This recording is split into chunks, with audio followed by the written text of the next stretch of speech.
Las relaciones entre tablas son extremadamente importantes, ya que sin ellas el término de base de datos relacional no tendría sentido. Las bases de datos relacionales y sus variantes se basan en el modelo de datos relacionales inventado por el Dr. Edgar Frank Codd de IBM en los años 70. Codd basó cada una de sus 12 reglas de su modelo en el concepto matemático de la relación. Dentro de los beneficios de la normalización está el evitar la inexactitud de los sistemas de bases de datos, la ralentización de los procesos y la ineficiencia en las operaciones.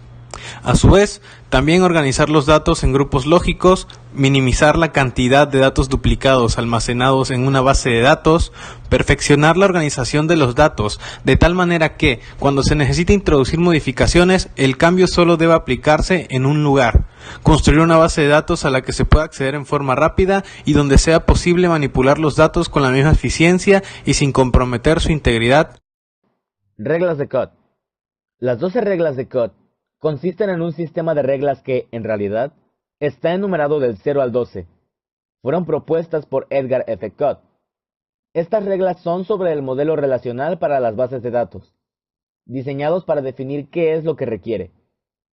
Las reglas tienen los siguientes nombres: regla de fundación, regla de la información, regla del acceso garantizado, regla del tratamiento sistemático de valores nulos, catálogo dinámico en línea basado en el modelo relacional, regla comprensiva del sublenguaje de los datos, regla de actualización de vistas, alto nivel de inserción, actualización y borrado, independencia física y lógica de los datos, independencia de la integridad, independencia de la distribución y la regla de la no subversión. Para que una tabla pueda estar en primera forma normal, debe de cumplir estos requisitos. Todos los atributos son atómicos. Un atributo es atómico si los elementos del dominio son simples e indivisibles. La tabla contiene una clave primaria única. No debe existir variación en el número de columnas. Los campos no clave deben identificarse por la clave, o sea que deben de ser dependientes del campo clave los campos no clave. Debe existir una independencia del orden tanto de las filas como de las columnas, es decir, si los datos cambian de orden, no deben cambiar su significado. Segunda forma normal de la normalización.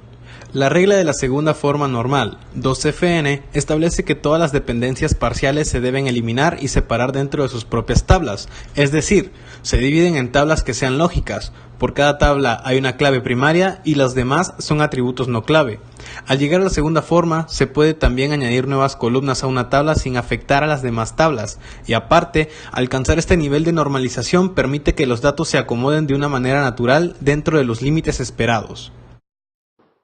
Y también hay una tercera forma normal. ¿Qué es la tercera forma normal?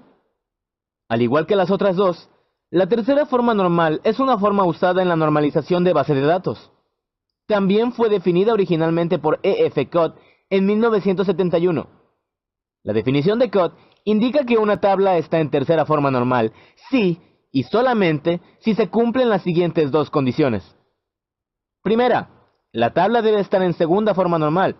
Y segunda, ningún atributo no primario de la tabla depende transitivamente de una clave primaria.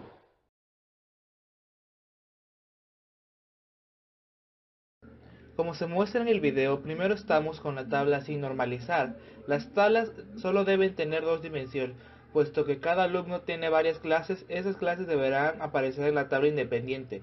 Los campos clase 1, clase 2 y clase 3 de los registros anteriores son indicativos de un problema de diseño. Se crea otra tabla en la primera forma normal, eliminando el grupo repetido, n clase, según como se muestra en la presentación.